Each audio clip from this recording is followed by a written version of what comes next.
सभी को नमस्कार है भाई। ये जो केस है ना, ये दो दोस्तों का मान लो, पुलिस का मान लो, दोनों प्रोफेसर हैं और एक ने दूसरे को 14 लाख रुपए उधार दे दिए, लोन ऋण ब्याज पे, कुछ मान लो आप उन्हें। अभी मैंने कोई बिजनेस करना है, मैंने पैसे दे दे, उसने दे दिए, साथ में चेक भी ले लिया 3 साल बाद का। अभी 3 साल बाद इतना ब्याज हो जाएगा, वो चेक दे दे। 3 साल बाद वो आदमी खुद आ गया कि मेरे से पैसे नहीं बने और आप और टाइम बता दे, और 3-4 साल का बता दिया, फिर नया चेक ले लिया। उस टाइम पर पेमेंट बनी नहीं।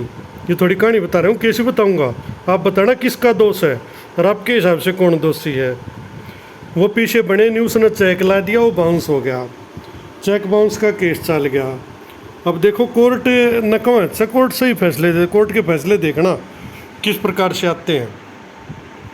क्रिमिनल अपील नंबर 2402/2014 के सुब्रमणी एपिलेंट है और दामोदर नायडू रेस्पोंडेंट है, और पैसे दिए थे दामोदर नायडू ने, और इसी के खिलाफ जो सुब्रमण्यम है जिसने पैसे लिए थे वो सुप्रीम कोर्ट में आ गया, क्योंकि हाई कोर्ट का फैसला दामोदर नायडू के पक्ष में आया था, लेकिन सुप्रीम कोर्ट का फैसला इसके खिलाफ चला गया। अब देखो, लीव गारंटीड केस मंजूर हो गया।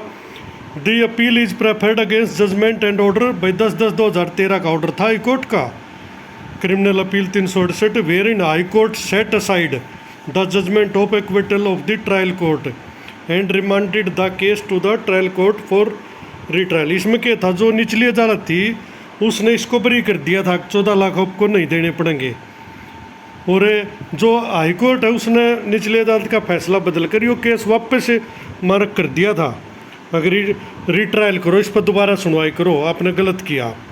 वो वहाँ ले जाने की बजाय यो आदमी जिसने पैसे ले रखे ये सुप्रीम कोर्ट में आ गया। कहानी यह है। अब the respondent here in Clement, यानी रेस्पोंडेंट तो है भाई कंप्लेनेंट, यानी जिसने शिकायत की, और एपिलेंट है एक्यूज्ड, यानी दोषी जिसने पैसे लिए। Were working as lecturer in government college Bangalore, lecturer है गवर्नमेंट कॉलेज में। The case of the complainant is that the accused borrowed a loan 14 lakh, उन्होंने बता दिया, एक बार स्थानों को लिया ग्रेनाइट का बिजनेस करने के लिए, promising to repay the same with 3% interest, और प्रोमिस किया भाई 3% इंटरेस्ट के साथ मैं इसको दे दूंगा आपको, और demand and issued post dated cheque दे दिया 30/11/2000 का चेक, 29,12,000 का, यानी इनका टोटल ब्याज इनका इतना बन के दोनों की सहमति होगी, उन्हें ठाक 29,12,000 का चेक दे दिया। उनमें प्रिंसिपल भी आ गया, मेन अमाउंट भी आ गई, इंटरेस्ट भी सारा हो गया। लेकिन जब उसका टाइम आया 2005, तो उसने देखा कि भाई मेरे पास पैसे नहीं बने, तो उस तक वो पहला ही चला गया और एक और चेक दे दिया 2005 की डेट का, 16/8/2005 की 73,83,000 का। अभी मेरे पास अभी पैसे नहीं बने, 5 साल का टाइम और दे दे और मैं इतने पैसे दे दूंगा, दूसरा चेक इशू कर दिया। ठीक है भाई। अब उसने 19 तारीख ने, यानी पैसे तो उसने देने नहीं थे 16 की बजाय, फिर उसने 19 में 5 साल बाद 2005 में चेक ला दिया भाई, वो डिसऑनर हो गया क्योंकि उसके खाते में पर्याप्त पैसे नहीं थे। उसने एक लीगल नोटिस भिजवाया भाई 9वें महीने में, उसका उन्होंने जवाब तो दिया पर पैसे नहीं दिए। उसके बाद उसने जो चेक डिसऑनर की धारा है सेक्शन 138, उसमें उस पर मुकदमा दर्ज करा दिया भाई, केस चल गया। ट्रायल कोर्ट में जो है ना, ट्रायल कोर्ट ने क्या कहा, the trial court held that the complainant had no source of income to lend a sum of 14 lakh to the accused. Trial court ने कहा, ये सबूत है कि कंप्लेनेंट के पास ऐसा कोई सोर्स नहीं है जो वो 14 लाख रुपये उधार दे सके, आपके पैसे का सोर्स नहीं बता पाया वो। And he fail to prove there is legally recoverable डेब्ट पेबल, और उन्होंने कह दिया कि वो फेल हो गया इस बात को प्रूव करने में कि भी जो ये पैसा है कानूनी रूप से वापस देने का वसूली योग्य ऋण है, अभी इस पर केस किया जा सके है। That in discharge of said liability he issued the cheque, जिसकी एवज में उसने ये चेक इशू किए हैं, यानी कि पैसे देने वाला ही पकड़ लिया गया। यहाँ उनका कह दिया इतने पैसे ले आया कितने, कोर्ट ने पूछा। अकॉर्डिंगली एक्विटेड, और इसके कारण उसको जो है ना बरी कर दिया इस केस से, 138 की धारा उस पर नहीं लगी और उसको बरी कर दिया। भाई इतना सोर्स नहीं बता पाया तो पैसा कहाँ से ले आया, इसलिए जब तेरे पास सोर्स नहीं तो वसूली रोक गई नहीं है, इसलिए इसको बरी हो गया निचली अदालत से। Agreed by the same complainant preferred appeal in high court, by high court में गया, यो अपील नंबर है। हाई कोर्ट ने भाई 9 अदर अपील के साथ यो सुना। वो पहला थी यो क्या, whether an action under section 138 BNI act for dishonour of cheque is complainant required to establish his financial capacity to lend money. यानी 138 की धारा में क्या ये ज़रूरी है कि आदमी के पास जो पैसा उसने दिया है उसको साबित करे कि उसने कहाँ से ले आया वो पैसा, उसके पास इतनी जो आर्थिक दशा है कि वो किसी को 14 लाख उधार दे सके। ये तो पहला सवाल था। दूसरे में था विल नॉट प्रजम्पशन, क्या अनुमान नहीं लगा जा under section 139 of accrues to benefit of the complaint unless the accused rebuts that presumption. यानी जो अनुमानों के आधार पर तो नहीं चल रहा है सब कुछ, दो ही ने मुद्दे उठाए। अब उसमें पहले का इसने नेगेटिव कह दिया कि भाई कोई ज़रूरी नहीं है सिद्ध करना कि मैं पैसे कहाँ से ले आया, और दूसरे का ना हमें जवाब दिया सकारात्मक कि भाई हाँ ऐसा उसका है। इसने क्या कहा, it further held that the order of acquittal, यानी इसके जो रिहाई के दोष मुक्त करने के ऑर्डर है bye the trial court in all appeal suffers from legal infirmity, यानी कानूनी जो वो है ना अनुपयोगिता सिद्ध होगी, यानी कानून का पूरा सा पालन इसमें नहीं किया गया, कानूनी दुर्बलता दिखाई देती है इस ऑर्डर में जो ट्रायल कोर्ट ने दिया। By the trial court in all the appeal suffer from legal, यानी कानूनी दुर्बलता सिद्ध होगी। As the prosecution has been undone only on the ground, जो प्रोसिक्यूशन जिसने अभियोग पक्ष था केवल इस पक्ष बात पर इसके लिए कुछ नहीं किया गया भी complainant had not proved his capacity to lend money, यानी उसके पास वो ये नहीं अपनी कैपेसिटी नहीं प्रूव कर पाया कि भी उसके पास उधार देने की औकात है। Hence those order are liable to set aside, और इसने सिंगल जो बेंच थी यानी निचली कोर्ट थी उसका जो फैसला था वो रद्द कर दिया।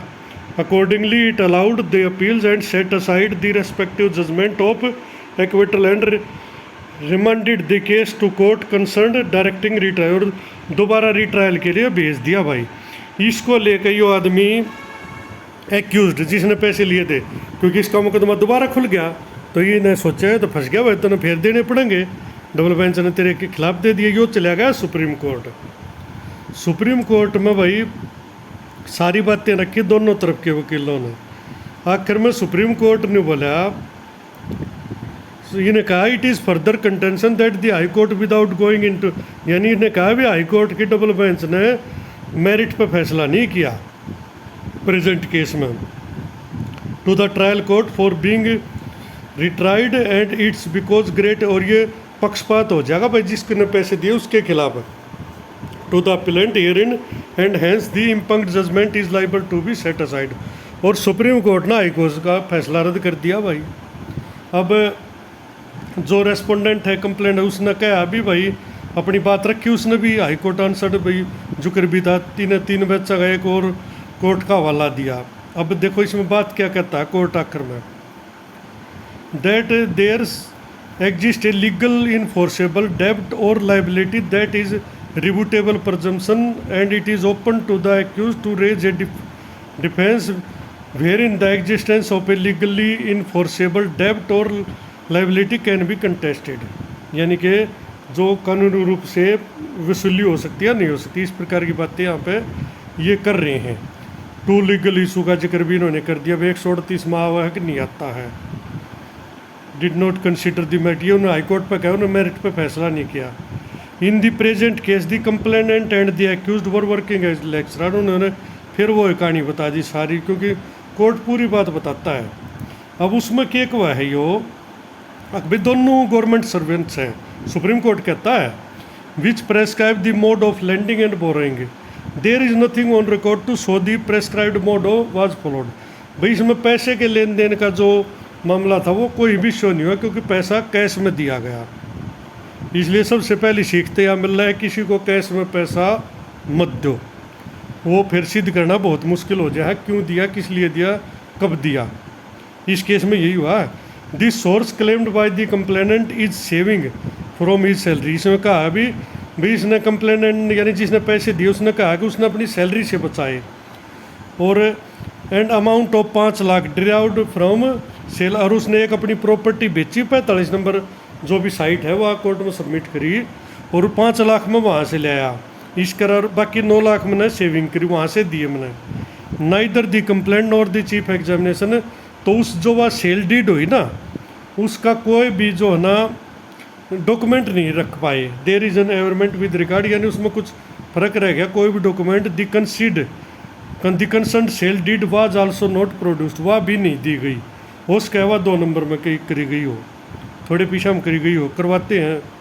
Throw the complaint was an income tax asset. अब देखो सुप्रीम कोर्ट कहाँ पकड़ता आदमी को, उसने कहा भी जो कंप्लेनेंट है यानी जिसने पैसे दिए यो इनकम टैक्स पे ही है, लेकिन इसने अपनी वो प्रॉपर्टी बेची 5 लाख की 7 लाख की जय की भी, लेकिन इनकम टैक्स में तो वह ना दिखाई, वहाँ फंस गए हो। On the contrary the complainant has admitted in evidence, उसने खुद भी मान लिया ताकि इन द ईयर 1997 ही एडोप्ट, उसने न्यू कह दिया मैंने एक लोन भी लिया था 1,49,000 का 1997 में, और इनकम टैक्स में शो नहीं करी आमदनी। देखो कैसे फंसाई हो। तो कोर्ट ने कहा कि जब तूने खुद 1997 में 1.5 लाख का लोन लिया है तो तू 14 लाख कैसे दे देगा। Rupees 14 lakh is claim to have been disbursed in the year 1997 to the accused.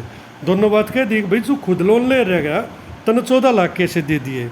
अब आगे क्या है, further the complainant did not produce, bank statement भी नहीं दे पाया तो सबस्टेट इज क्लेम, उसके क्लेम को सेटल करने के लिए। अभी पैसा कहाँ से आएगा क्योंकि उसने शो नहीं किया पैसा।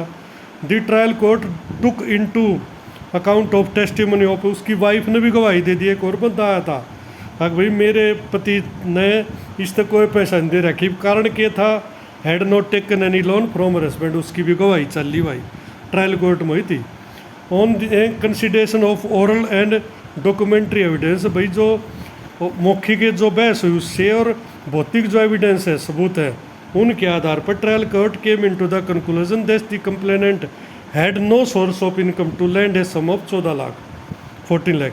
यानी उन्होंने कह दिया भाई ट्रायल कोर्ट इस नतीजे पे पहुंची थी कि भी जो ये शिकायत करता है इसके पास कोई ऐसा सोर्स यो सिद्ध नहीं कर पाया है कि भी ये 14 लाख कहाँ से लाया टू द एक्यूज्ड को देने के लिए।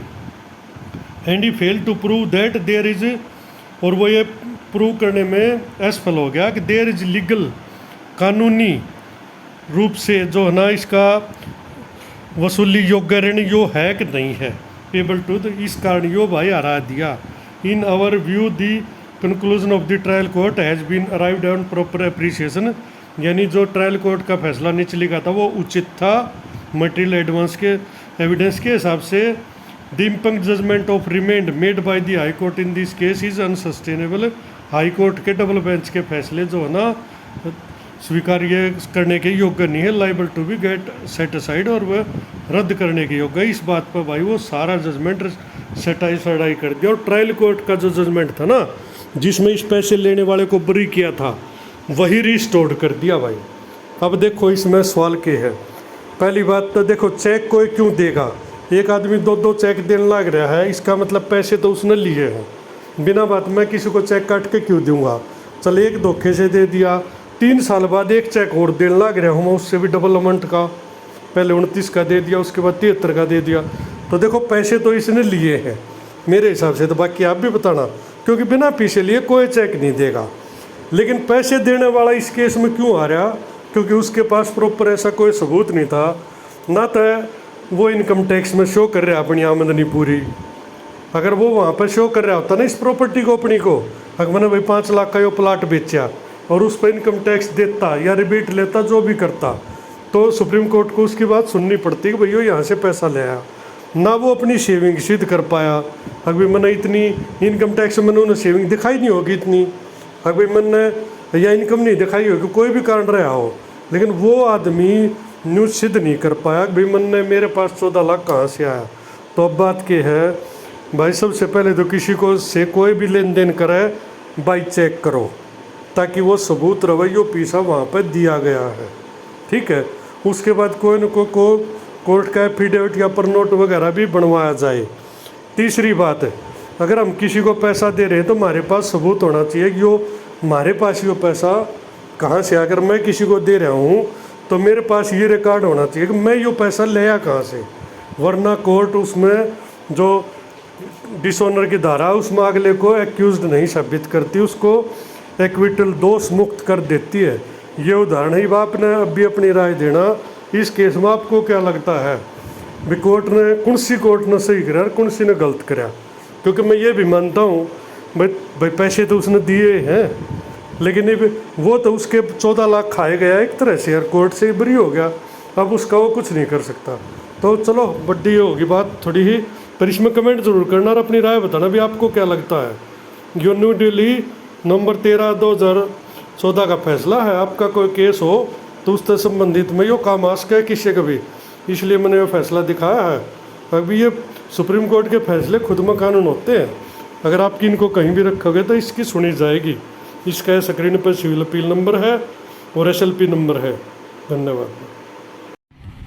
अगर मेरी बात पसंद आई हो तो वीडियो को लाइक करें और चैनल को सब्सक्राइब जरूर करो ताकि आने वाली वीडियो का नोटिफिकेशन आपको समय पर मिल सके। धन्यवाद।